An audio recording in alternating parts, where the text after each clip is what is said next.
میں اس کے بعد سید منظور حسین گیلانی صاحب، سابق چیف جسٹس، سابق وائس چانسلر، ان کی بڑی خدمات ہیں، مختلف شعبہ جات میں 4 کتابوں کے مصنف ہیں، آرٹیکلز لکھتے ہیں، درست سمت میں رہنمائی دیتے ہیں اور ہر ایک طبقہ فکر کے لیے یہ ہمیشہ منصف کے طور پر موجود ہوتے ہیں اور ان کی بات مانی بھی جاتی ہے۔ جناب سید منظور حسین گیلانی صاحب۔ اعوذ باللہ من الشیطان الرجیم، بسم اللہ الرحمن الرحیم۔ لیس للانسان الا ما سعی، صدق اللہ العظیم۔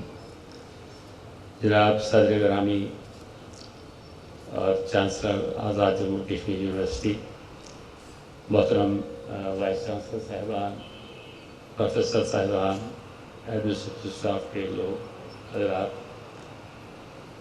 میں سب سے پہلے تو جناب بریگیڈیئر حیات خان صاحب کی روح کے احسال کے لیے دعا گو ہوں کہ اللہ تعالیٰ ان کی جنت فردوس میں جگہ عطا فرمائے، جنہوں نے آزاد کشمیر میں یونیورسٹی پہلی بار اسٹیبلش کرنے کا ایک کنسیپٹ دیا اور یونیورسٹی بنائی، اور آج ہم بہت ساری یونیورسٹیاں یہاں دیکھ رہے ہیں۔ خدا تعالیٰ ان کے درجات کو بلند کرے اور آپ بھی اس میں آمین کہیں۔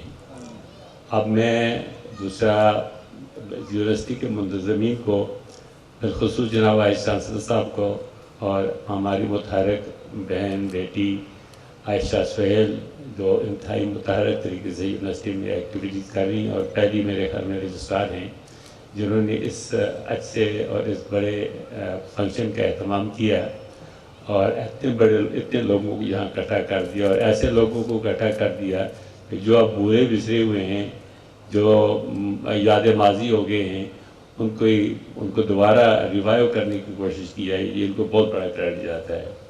یہ میرے خیال میں ایجوکیشن ڈپارٹمنٹ یا اساتذہ کے یہ کمال ہے کہ یہاں پرانے لوگ جتنے جو ایڈمنسٹریشن لے رہے ہیں، بالخصوص وائس چانسلر رہے ہیں، وہ سارے اکٹھے بیٹھ گئے ہیں، ورنہ اگر آپ سیاستدانوں کو کہیں تو وہ کبھی اکٹھے نہیں بیٹھ سکتے ہیں۔ یہ آپ کا کمال ہے کہ آپ نے سب لوگوں کو یہاں اکٹھا کر دیا ہے، اور خدا تعالیٰ آپ کو اور ہمت دے اور انوویٹیو بنتے جائیں آپ، اور اچھے ایسے کام کرتے جائیں۔ یہاں میرے بارے میں بہت کچھ کہا گیا، میں آپ کا بہت شکر گزار ہوں۔ میرے پاس الفاظ نہیں ہے کہ میں آپ شکریہ ادا کروں۔ میں ایک تو یہاں آپ کے بورڈ کی طرف دیکھتا ہوں تو میں صرف 3 مہینے اور چند دن یہاں وائس چانسلر رہا ہوں، وہ بھی اس میں اس کو کیا کہہ سکتے ہیں آپ کو اسٹاپ گیپ ارینجمنٹ میں وائس چانسلر رہا ہوں۔ ایک اتفاقاً یا ایک بحران پیدا ہو گیا یونیورسٹی کے اندر، تو مجھے سردار ابراہیم خان صاحب، اللہ تعالیٰ ان کی مغفرت فرمائے، بڑے شفیق آدمی تھے، بڑے نفیس آدمی تھے، بڑے صاف گو آدمی تھے، تو مجھے انہوں نے بلایا تو انہوں نے کہا گیلانی صاحب، مجھے آپ سے توقع ہے کہ میں ایک بات آپ کو کہوں گا تو آپ میری بات مانیں اور تھوڑا سا ہماری مدد کریں۔ میرا سارا حکم فرمائیں کیا میں کیا کر سکتا ہوں۔ تب اس وقت میں ہائی کورٹ میں جج ہوا کرتا تھا۔ انہوں نے کہا جی کہ یہاں ایک یونیورسٹی میں ایک بحران پیدا ہو گیا ہوا ہے، تو ہماری خواہش ہے کہ جب تک ہم کسی وائس چانسلر کو منتخب نہ کریں تب تک آپ یہاں چارج سنبھالیں یونیورسٹی کا، تاکہ یہ سموتھ ہو جائے، تاکہ ہم بہتر فیصلہ کرنے کے پوزیشن میں ہو جائیں۔ تو میرے چونکہ کوئی اپنا اکیڈمک کیریئر تو ویسا تھا نہیں کہ میں اس کو سنبھال سکوں اتنے بڑے ادارے کو، اور میں کوئی کنٹریبیوٹ کر سکوں، اور نہ ہی میں کوئی ایسا اکیڈمیشین تھا، تو لیکن چونکہ ان کی مہربانی تھی، ان کا کوئی ایسا کوئی پتہ نہیں کیا ان کے ذہن میں بات تھی، میں نے کہا ٹھیک ہے اگر آپ کا حکم ہے تو میں ضرور مانوں گا، لیکن میری ایک گزارش ہوگی کہ یونیورسٹیز میں سیاستدانوں کا بڑا عمل دخل ہوتا ہے، بہت مداخلت ہوتی ہے، اور وہ چھوٹے سے چھوٹے لیول سے لے کے بڑے سے بڑے لیول تک ان کی مداخلت جاری رہتی ہے۔ تو اس کی اگر آپ گارنٹی دیں کہ یہ بات نہیں ہوگی، اور اگر ہوگی تو میں نہیں مانوں گا، تو اس وقت پھر آپ کی ناراضگی نہیں ہونی چاہیے، اور اس وقت پھر میں یونیورسٹی سے اس طریقے سے نہ نکلوں جس طریقے سے آج وائس چانسلر صاحب کے خلاف یہاں یہ تحریک چل رہی ہے۔ تو انہوں نے وعدہ کیا کہ ایسی بات نہیں ہوگی، اور کم سے کم میرے ہوتے ہوئے ایسی نہیں ہوگی۔ تو میں نے کہا جی بسم اللہ، میں انشاءاللہ ضرور کروں گا۔ میں حیران ہوتا ہوں کہ یہاں جو وائس چانسلر صاحبان نے اپنے جو کنٹریبیوشن انہوں نے کیا ہے، جتنا بڑے انہوں نے کام یہاں یونیورسٹی میں کیے ہیں، مختلف جو ہے یونیورسٹی کیمپسز آزاد کشمیر میں اسٹیبلش کیے ہیں، جو کام انہوں نے کیے ہیں، مجھے نہیں یاد پڑتا کہ میں نے کوئی ایسا کام کیا ہو کہ جس کی وجہ سے میں اس کو دہرا سکوں کہ میں نے یہ بڑا کام کیا ہے. تو اس حوالے سے میرے بیلنس شیٹ میں تو کوئی بات نہیں ہے، بالکل کوئی بات نہیں ہے. البتہ کچھ لوگوں نے جو تذکرہ کیا ہے وہ ممکن نہ ہو، مجھے کوئی یاد نہیں ہے کیا کیا ہوا. البتہ چند ایک واقعات جو ہوئے ہیں تو میں آپ کے گوش گزار کروں گا، تو وہ بڑے ٹچی تھے. ممکن ہے کہ وہ اس وقت بھی اور آنے والا بھی کوئی وائس چانسلر ممکن ہے نہ کر سکے، وہ ایسی کوئی بات تھی. اس کے پاس پردہ بھی ایک ریزن تھی، وہ بھی میں آپ کو بتاؤں گا. میں یونیورسٹی میں جب میں نے چارج سنبھالا تو یہاں مجھے پہلے کچھ سنگن لگی تھی کہ یہ جو چہلے والا کیمپس ہے، اس کو کوئی ہاؤسنگ سوسائٹی میں یا کسی گراؤنڈ میں یا کسی اسٹیڈیم میں بدلا جا رہا ہے. تو بلڈنگ چھوٹی موٹی بنی ہوئی تھی، اور یونیورسٹی کے تمام آفیسر جتنے بھی تھے، ڈپٹی رجسٹرار کا ایک جگہ تھا، رجسٹرار کا دوسری جگہ تھا، کسی صاحب کا اور جگہ تھا. شہر میں میرے خیال میں کم سے کم 15-20 بلڈنگس ایسی تھی کہ جو کرائے پہ لی ہوئی تھی. تو میں سب سے پہلے اپنے جو سٹاف یہاں تھا، اللہ تعالیٰ ان کو زندگی عطا کرے، یہاں آج نہیں ہے سرور واسی صاحب، ان سے میں گائیڈنس لیتا رہا، میرے کے پاس جاتا رہا، کیونکہ انہوں نے کافی عرصہ یہاں گزارا تھا. اور یہاں باقی جو پروفیسر تھے ابھی وفات پا چکے ہیں، پروفیسر نثار صاحب، ان کے ساتھ بھی ان سے گائیڈنس میں لیتا رہا. تو میں سب سے پہلے جو بات سب لوگوں کے ساتھ کی وہ یہ تھی کہ یونیورسٹی تو یہاں جنرل حیات خان صاحب نے قائم کر دی ہے، لیکن یونیورسٹی کی آئیڈینٹی کوئی نہیں ہے. یونیورسٹی کی آئیڈینٹی اس کی کیمپس کے ساتھ ہوتی ہے. اگر اس کا کیمپس ہر گلی محلے میں ہوگا تو پھر یونیورسٹی تو نہیں ہوگی نا، پھر یہ کوچنگ سینٹر ہوں گے. تو کوچنگ سینٹر کو ختم کرنے ہم نے یونیورسٹی بنانے کی کوشش کرنی ہے. ہمارے پاس تو بلڈنگس تھی نہیں، اور بلڈنگس نہ ہونے کی وجہ سے تو ہم ظاہر ہے سارے کیمپسز کو سارے فیکلٹیز کو اکٹھا نہیں کر سکتے تھے، ایڈمنسٹریٹو اسٹاف کو اکٹھا نہیں کر سکتے تھے. تو اللہ بھلا کرے کہ اس زمانے کے لوگوں کے جتنے کہ ایڈمنسٹریشن اسٹاف کے لوگ تھے اور جتنے پروفیسر صاحبان تھے، ان سب نے میرے ساتھ کوآپریٹ کیا. تو ہم نے سب سے پہلا کام یہ کیا کہ جہاں جس گلی محلے میں جو دفتر تھا، ان دفتر کے جو بلڈنگس کے مالکان تھے ان کو نوٹس بھیجا کہ ہم یہاں ایک جو ہمارے پاس چھوٹی موٹی جو یہاں بلڈنگس بنی ہوئی ہیں، ہم یہاں کسی نہ کسی طریقے سے اکاموڈیٹ ہو جائیں گے. تو ہم بلڈنگس آپ کو فلاں تاریخ سے خالی کر رہے ہیں. تو جن نے اضافی کرایہ لیا ہوا ہے تو یونیورسٹی کو یا تو عطیہ کے طور پہ واپس کر دیں، اگر نہیں کرتے تو قسط میں واپس کر دیں. ان کو سب کا میں نے لیٹر بھجوا دیے. اتفاق کی بات ہے کہ ایک بلڈنگ جو تھی وہ ہمارے پرائم منسٹر کی تھی، اس زمانے میں جو پرائم منسٹر تھے. ان کو جب لیٹر ملا تو انہوں نے کسی جگہ ہماری ملاقات ہو گئی تو انہوں نے کہا جی آپ کے ڈپٹی رجسٹرار نے مجھے ایک لیٹر بھیجا ہوا ہے کہ آپ اتنے پیسے 1,20,000 روپے تھے کہ وہ واپس کریں، وہ بلڈنگ چھوڑ رہے ہیں. تو کہ پتہ نہیں آپ کی نوٹس میں ہے یا نہیں. میں نے کہا جی وہ میں نے اس کو کہا تھا بھیجنے کا، وہ میری نوٹس کے بعد نہیں بلکہ میرے حکم سے گیا ہوا ہے. میں نے سوچا کہ میں پہلے آپ سے شروع کروں تاکہ باقی لوگوں کو ترغیب ملے کہ وہ بھی پیسے واپس کریں، تو کہ ہم کسی جگہ پہ ایک جگہ جمع ہو جائیں. ورنہ ہمارے لیے بڑی مشکلات ہوتی ہیں. ہم سے زیادہ جو مشکلات ہوتی ہیں وہ سائلین کی ہوتی ہیں. اس کو پہلے ڈپٹی رجسٹرار کے پاس جانا پڑتا ہے، پھر فائنانس والے کے پاس جانا پڑتا ہے، پھر کنٹرولر کے پاس جانا پڑتا ہے، پھر رجسٹرار کے پاس جانا پڑتا ہے. وہ بیچارہ دن بھر کا بلکہ ہفتوں بھر یہاں فارغ ہوا کرتا ہے. پورے آزاد کشمیر سے لوگ منگانا پڑتا تھا. تو انہوں نے بڑی مہربانی کی، پیسے بھی واپس کر دیے. پھر آستہ آستہ کر کے ساری بلڈنگز انہوں نے خالی کر کے، تو یہاں ہمارے پاس ایک مجھے اب اس کا نام یاد نہیں آ رہا کہ کیا تھا، یونیورسٹی اسٹوڈنٹس کی ایکٹیویٹی کا کوئی مرکز بنایا ہوا تھا. ہاں ایگزیکٹلی. اس کو ہم کیبنز میں تقسیم کر دیا، چھوٹے چھوٹے کیبن بنایا. اس کیبن بنا کے سارے ایڈمنسٹریٹو اسٹاف ہم نے وہاں جمع کر دیا. اور اس طرح کلاسیں جتنی سی تھی یہاں ہو سکتی تھی کر لی، باقی یہاں وہاں والا کیمپس تھا شہر والا تو وہاں چلا گیا. تو یہ ایک تو بڑا واقعہ، یہ بڑا واقعہ ہوا. تو اس کو ایک شناخت مل گئی، ایک جگہ ہمارے آنے کی، بیٹھنے کی، اور ایک یونیورسٹی کا ایک نمود سامنے آنے شروع ہو گیا. اس کے بعد پھر وہ سلسلہ شروع ہو گیا جو میں نے اس کا خدشہ میں نے اظہار کیا تھا پریزیڈنٹ صاحب کو کہ بھئی یہاں مداخلت ہوتی ہے، اس کی اپنے سیاستدانوں کی مداخلت ہوتی ہے. اس سے اس مداخلت والا واقعہ بیان کرنے سے پہلے میں یہ ایک واقعہ مجھے یاد آیا کہ اس وقت ہم نے یہ ساری چیزیں اکٹھی کر دی تو اس وقت میں نے ریکویسٹ کی، اس وقت کے جتنے لیڈر ہمارے تھے بڑے اچھے لیڈر تھے، سردار عبدالقیوم خان صاحب تھے، علم مشفق تھے، وہ تھے، ابراہیم خان صاحب تھے، ہمارے سلطان محمود صاحب تھے، اور اب مجھے اب سب لوگ نام یاد نہیں ہے، سب سے میں نے ریکویسٹ کی کہ ہم تو کہ یونیورسٹی کے ایک نئے کیمپس میں آ چکے ہیں اور یہی ہماری آئیڈینٹی ہے، ہم آپ سے گزارش کریں گے کہ ہم یہاں پہلی ایک کشمیر کانفرنس ہم منعقد کریں اور یہاں ہم اکٹھے جمع ہو۔ اس زمانے میں کشمیر میں آج بھی تو آج زیادہ ظلم ہو رہا ہے، اس زمانے میں لوگوں کا پلڑا بھاری تھا، آج ہندوستان کی فوجوں کا پلڑا بھاری ہے، تو اس حوالے سے سارے لوگ بہت زیادہ ایکٹیویٹیز کرتے تھے۔ تو میں ویسے یہ ایکٹیویٹیز جو ہے نا کشمیر کانفرنس فلاں کانفرنس، مجھے کوئی زیادہ دلچسپی اس میں نہیں ہوتی ہے کہ اس میں حاصل کچھ نہیں ہوتا ہے، لیکن میری خواہش یہ تھی کہ ان لوگوں کو جمع کر کے میں ان سے کچھ ایکنالجمنٹ کرواؤں اور کچھ چیز حاصل کر سکوں، اور تاکہ ان لوگوں کے آنے کی وجہ سے یہاں ایک آئیڈینٹی میں اور اضافہ ہو جائے، تو اللہ تعالیٰ کرے کہ سارے لوگ آگے اس دن۔ تو اس دن ایک واقعہ ایسا ہوا کہ جناب سردار عبدالقیوم خان صاحب نے کوئی تقریب کی، تو تقریب وہاں ہمارے اسٹاف کے سارے لوگ بیٹھے تھے، اساتذہ تھے، ہمارے ڈین تھے، باقی لوگ تھے، تو وہ جب فارغ ہوئے تو انہوں نے تالی بجانا شروع کر دی۔ تو سردار صاحب نے کہا جی کہ دیکھیں یہ آپ استاد ہیں، آپ کو تالی نہیں بجانی چاہیے۔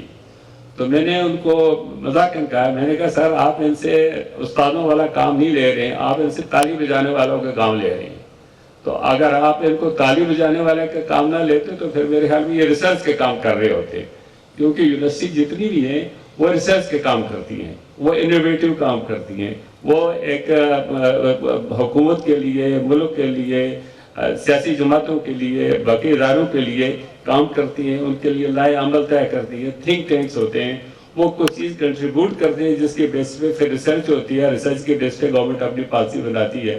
وہ کچھ نہیں ہو رہا ہے تو صرف آپ کا جلسہ سننے کے لیے، تقریر سننے کے لیے آتے ہیں، تالیاں بجا کے چلے جاتے ہیں، انہوں نے اتنے کچھ سیکھا نہیں ہے تو یہی کچھ کریں گے، اس کے علاوہ تو کچھ نہیں کریں گے۔ تو بڑے اس پہ بڑا انہوں نے خوشی کا اظہار کیا کہ آپ نے اچھی بات کی۔ تو یہ بات مجھے ذہن میں ہے کہ یہ بات کچھ کی، باقی کیا ہوا، کتنا کچھ ہوا تو مجھے اس بات کا علم نہیں ہے۔ تو ایک اور بڑی بات جو ہوئی وہ یہ تھی کہ اس یونیورسٹی کیمپس میں اس زمانے میں چونکہ جہاد کانفرنس کا بڑا زور تھا، جہاد کانفرنس ہوگی، فلاں کشمیر کانفرنس ہوگی، فلاں کانفرنس ہوگی، تو ایک جہاد کانفرنس بنانے کا یہاں اہتمام کیا گیا۔ اس میں ساری جہاد کی جماعتیں اور جہاد کرانے والے کے جو پس پردہ جو لوگ ہوتے ہیں جہاد کرانے والے، وہ بھی اس میں شامل تھے۔ تو انہوں نے کہا جی ہم نے 4 دن کا یہاں کورس کرنا ہے یونیورسٹی کے اندر، یہاں جہاد کانفرنس ہوتی، وہ پتہ نہیں کیا نام اس کا رکھا ہوا تھا۔ تو میرے پاس ایک لیٹر آیا تو میں نے معذرت کی، میں نے کہا یہ ممکن نہیں ہو سکتا، یونیورسٹی کیمپس ہے، یہاں بچے ہیں، بچیاں ہیں، یونیورسٹی کا سٹاف ہے، یہاں بلڈنگز ہیں، ہم نے لے لیا، یہاں پودے لگائے ہوئے ہیں، گملے لگائے ہوئے ہیں، تو یہ اگر جمع کریں گے لوگوں کو یہاں تو یہ تو بڑی پریشانی پیدا ہو جائے گی۔ میں نے کہا اس سے زیادہ بڑی پریشانی یہ ہوگی کہ یہ جو اس وقت جتنی بھی یہ ہمارے مجاہدین یہاں ہیں، جہاں جہاں ان کی کیمپ ہیں، یہ سارے ہندوستان کی نظر میں ہیں۔ ایک یونیورسٹی کے کیمپس میں اگر آپ لوگوں کو یہاں 4 دن کے لیے جمع کریں گے تو یہ ایک اور پوائنٹ ان کے سامنے آ جائے گا، ایک اور کیمپس ان کی نظر میں آ جائے گا، یہ بھی کل ٹارگٹ بن جائے گا۔ ایسا نہ کریں، ایسا نہیں ہونا چاہیے۔ بہرحال اس دن تو بہت ٹل گیا۔ دوسرے دن دوبارہ مجھے یہاں بیرسٹر سلطان محمود صاحب ہوا کرتے اپنے پرائم منسٹر، ان کا فون تو کہنے لگے گیلانی صاحب یہ تو ہماری مجبوری ہے، آپ کو تو کرنا پڑے گا۔ میں نے کہا سر میں تو نہیں کر سکتا ہوں، آپ کرانا چاہتے کروا لیں، لیکن میں یونیورسٹی کی کیمپس کے اندر کوئی ایسی بات نہیں کرتا ہوں۔ جماعت اسلامی کے ہمارے کوئی دوست یہاں تھے، بڑے اچھے بڑے بڑے لیڈر تھے، ان کا کہا جی یہ چونکہ ہندوستان سے آیا ہے، اس کا ہندوستانی ذہن ہے تو اس لیے یہ بات نہیں مانتا ہے، تو اپنی تقریر کی۔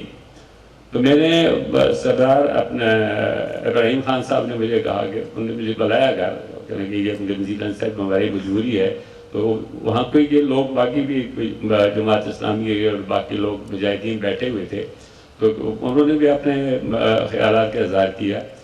تو میں نے ان کو یہی بات کی جو میں نے آپ سے کہی کہ بھئی یہاں ایک اسپاٹ بن جائے گا تو بھی ہندوستان کی نظر میں آ جائے گا، تو کہا بچے یہاں ہمارے آ جائیں گے تو یہ مناسب بات نہیں لگتی ہے، تو آپ کسی اور جگہ پہ کریں، یہ اچھا نہیں لگے گا۔ انہوں نے کہا جی ایک صاحب وہاں بیٹھے تھے، مجھے نہیں پتا کون صاحب تھے وہ، he was unknown to me، لیکن must be something جو ان کے پیچھے تھا۔ اس نے کہا جی اگر ہم کروا لیں تو پھر کیا ہوگا؟ میں نے کہا کروا لیں تو میرے پاس تو کوئی فورس نہیں ہے، میں کچھ نہیں کر سکتا ہوں۔ تو میں گھر چلا جاؤں گا اور کیا ہوگا، اس کے علاوہ تو کچھ نہیں ہو سکتا ہے، لیکن میں اپنے ہوتے ہوئے ایسا نہیں ہونے دوں گا۔ پھر میں نے ایک جماعت اسلامی کے ایک صاحب تھے، ان کو میں نے کہا آپ کو یاد ہونا چاہیے کہ مولانا مودودی صاحب کو ایک بار وہاں اسلامی جمعیت الطلباء نے لاہور میں ایک جلسہ کرنے کے لیے دعوت دی۔ انہوں نے کہا جی سب سے پہلے آپ وائس چانسلر سے پوچھیں، اگر ان کی اجازت ہے تو میں آؤں گا، اگر ان کی اجازت ہے تو میں نہیں آؤں گا۔ تو یونیورسٹی کے وائس چانسلر نے اجازت نہیں دی، اس نے کہا جی میں یونیورسٹی کیمپس کے اندر کوئی ایسا فنکشن نہیں کروانے دوں گا جو پولیٹیکل نہیں کرو۔ میں نے کہا تو وہ انہوں نے ختم ہو گیا۔ میں نے کہا آپ کے امیر جو ہیں ان کی یہ رائے ہے تو آپ کیوں اس کے خلاف جاتے ہیں؟ میں بھی ویسا ہی آدمی ہوں جیسا وہ وائس چانسلر تھا، اس لیے میرے لیے مناسب نہیں ہوتی، میں یہ کروں گا۔ بہرحال ایک میں گھر پہ ہی تھا تو مجھے اطلاع ملی کہ یہ یونیورسٹی 4 دن کے لیے بند کر دی گئی ہے اور یہ 4 دن میں یہاں کانفرنس ہوگی۔ تو میں ٹھیک ہے، بہت اچھا ہو گیا۔ تو میں استعفیٰ لکھ کے تو خود لاہور چلا گیا، اپنا کوئی کام تھا، میں لاہور چلا گیا، استعفیٰ لے کے میں نے بھیج دیا کہ مجھے کر دے۔ تو اس 4 دن میں سارا آلہ گلہ ہو گیا، واپس آیا تو میں نے اپنا کام شروع کر دیا۔ میرے کہنے کا مطلب یہ ہے کہ یونیورسٹی جو ہوتی ہیں اور یونیورسٹی کے اساتذہ جو ہوتے ہیں اور اسی طریقے سے جو ججز ہوتے ہیں، یہ یونیورسٹی کے یہ حکومت کے ملازم نہیں ہوتے ہیں، یہ بالکل حکومت کے ملازم نہیں ہوتے ہیں۔ ان کو حکومت تنخواہ ضرور دیتی ہے لیکن حکومت کے ملازم نہیں ہوتے ہیں۔ ان کی اپنی انڈیپینڈنٹ رائے ہوتی ہے، انڈیپینڈنٹ سوچ ہوتی ہے، انڈیپینڈنٹ اپروچ ہوتی ہے۔ اگر وہ اس کا اظہار نہ کر سکیں اور اس اظہار کے ساتھ اپنی کوئی قربانی نہ دے سکیں تو ان کا کوئی کنٹریبیوشن نہیں ہو سکتا، بالکل کوئی کنٹریبیوشن نہیں ہو سکتا۔ اس کو آپ ذہن میں ضرور رکھیں۔ اگر استاد جو ہے وہ صرف استاد کا کام کرے اور استاد کے جو اساتذہ جو ہیں وہ اگر سختی شو نہ کرے اس بارے میں تو میرے خیال میں وہ جسٹیفائی نہیں کر سکیں گے۔ لیکن بدقسمتی یہ ہو گئی ہے کہ اب اللہ تعالیٰ ان کا بھی بھلا کرے، ثاقب نثار صاحب کا، انہوں نے ایسی روایت ڈال دی ہے، اس نے ان کو ہر ایک کو بے عزت کرنا شروع کر دیا، بشمول وائس چانسلر کے۔ جب وائس چانسلر کو بے عزت کرنا شروع کر دیں گے تو استادوں کی کیا قدر ہوگی؟ تو یہی صورتحال کو ساتھ یہاں بھی کچھ عرصے پہلے ہوتی رہی ہے، اللہ نہ کرے کہ ایسی بات ہو۔ تو یہ جو ہے، لیکن اپنا دم خم اپنے جگہ موجود رہنے چاہیے۔ کسی استاد کو بھی میں نہیں سمجھتا کہ کوئی استاد کوئی اتنا کسی بڑے سے بڑے چیف سیکرٹری، بڑے سیکرٹری سے بڑا ہوتا ہے، کوئی چھوٹا ہوتا ہے، اس کی بہت بڑی شان ہوتی ہے۔ وہ سیکرٹریز کو پیدا کرتا ہے، وہ لیڈرز کو پیدا کرتا ہے، وہ دنیا قوم کو دیتا ہے۔ اس کی اگر عزت نہیں کریں گے تو پھر ہم کس کی عزت کریں گے؟ تو پھر ہم اپنی بےعزتی کروا رہے ہیں نا، ایسی تو نہیں ہونے چاہیے نا۔ یہ بات اپنے ذہن میں ضرور رکھنی چاہیے کہ یہ اساتذہ جو ہیں اور یہ ججز جو ہیں ایک ماڈل ہونی چاہیے۔ جج کو اپنی ذات کے اندر، اپنی ذاتی زندگی میں بھی جج ہونا چاہیے، اپنے گھر کا کام کاج کرتے ہوئے بھی جج ہونا چاہیے۔ مجھے اپنی وائف کا آپریشن کروانے کے لیے ایک بار لاہور جانا پڑا۔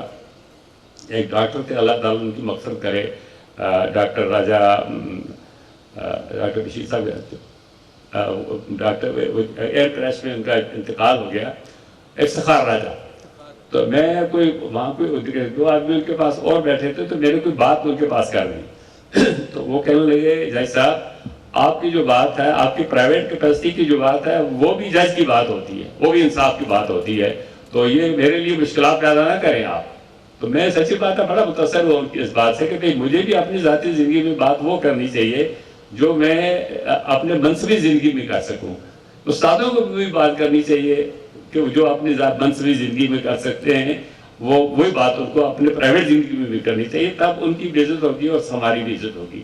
تو استاد جو ہیں یہ ان کا بہت بڑا مرتبہ ہوتا ہے۔ آپ نے پڑھا ہوگا یہ اپنا پروفیسر اپنے بڑے مشہور ہمارے فلاسفہ اسکالر تھے، بانو قدسیہ کے ہسبینڈ اشفاق احمد صاحب، وہ ایک بار پیرس کی کسی عدالت میں پیش ہوگی، کسی ٹریفک کے آفینس میں وہاں پیش ہوئے، تو وہ جب ان کا کیس بولا تو وہ جج نے کہا ٹیچر والوں کو wonderful a teacher in the court room, a teacher in the court روم۔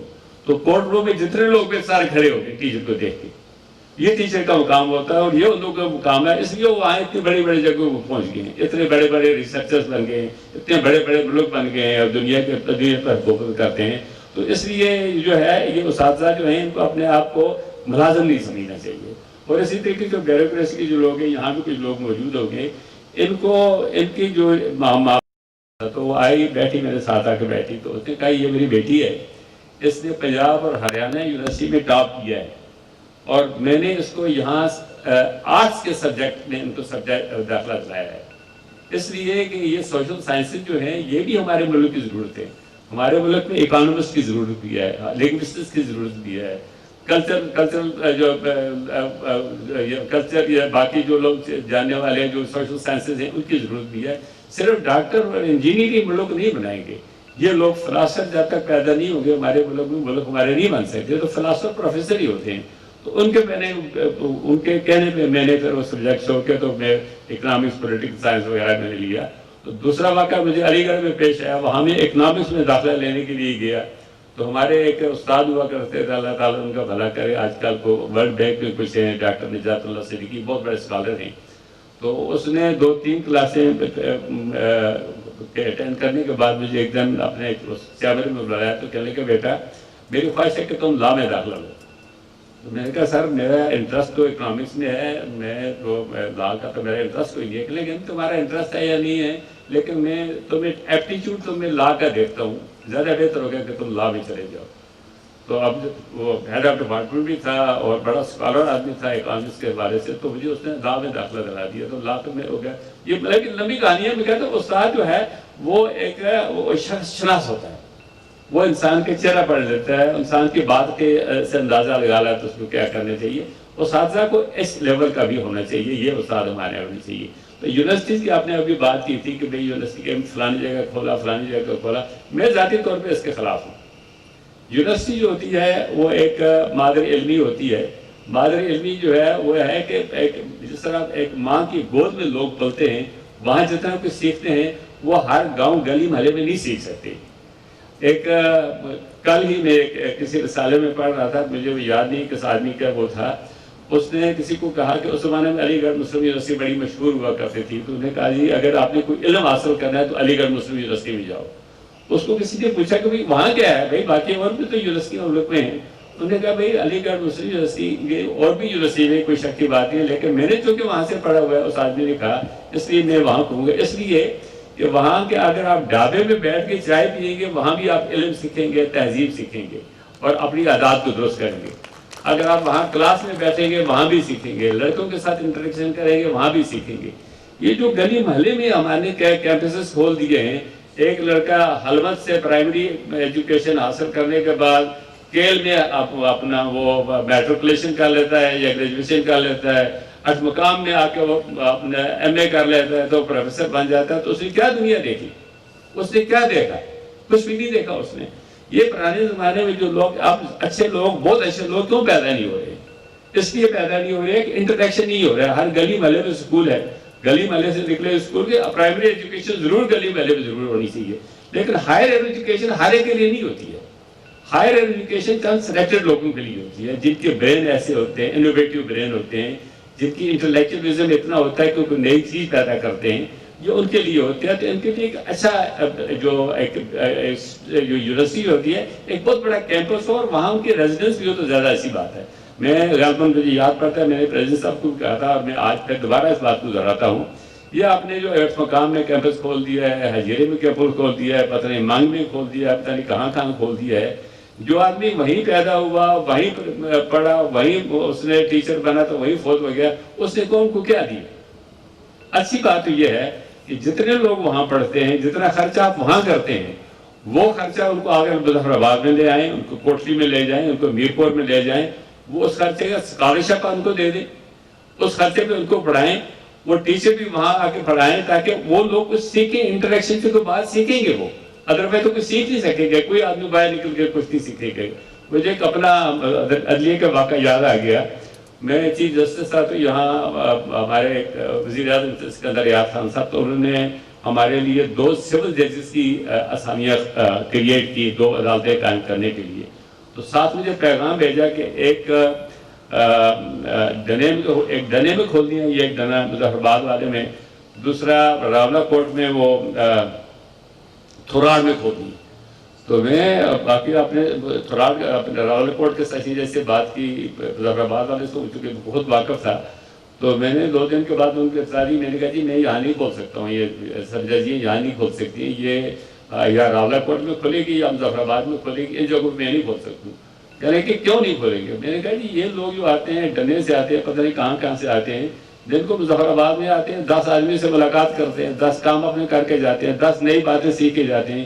یہ جو آدمی ڈنے میں پیدا ہوگا، ڈنے میں وہاں عدالت بھی ہوگی، ڈنے میں تھانہ بھی ہوگا، ڈنے میں سکول بھی ہوگا، یہ سیکھے گا کیا؟ میں نے کہا یہ جھگڑا وہاں پڑے گا، جو جج وہاں جائے گا وہ بیچارہ بھی خطرے میں رہے گا، وہاں جو تراڑ کا اس میں جائے گا وہ بھی خطرے میں رہے گا، اور وہ سیکھے ہوئے کچھ نہیں. تو اس لیے میری گزارش ہے کہ سینٹرلائزیشن آف دا یونیورسٹیز یہ بڑی امپارٹنٹ چیز ہے، اور اس سے لوگ سیکھیں گے، انٹریکشن سے انٹر کلچر سے سیکھیں گے. میرے حال میں زیادہ وقت لے چکا آپ کا، خدا تعالیٰ آپ لوگوں کو کامیابی عطا کرے، اور میری دعا ہے کہ یہ ادارہ اور زیادہ ترقی کرے، اور یہ جو انوویشن آپ نے کی ہوئی ہے، یہ جو روایت آپ نے ڈالی ہے، اس کو قائم دائم رکھیں. ہم صدر صاحب کی دنیا بھر کے تجربے کی باتیں آپ سنیں گے. اللہ آپ کو خوش رکھے. السلام علیکم.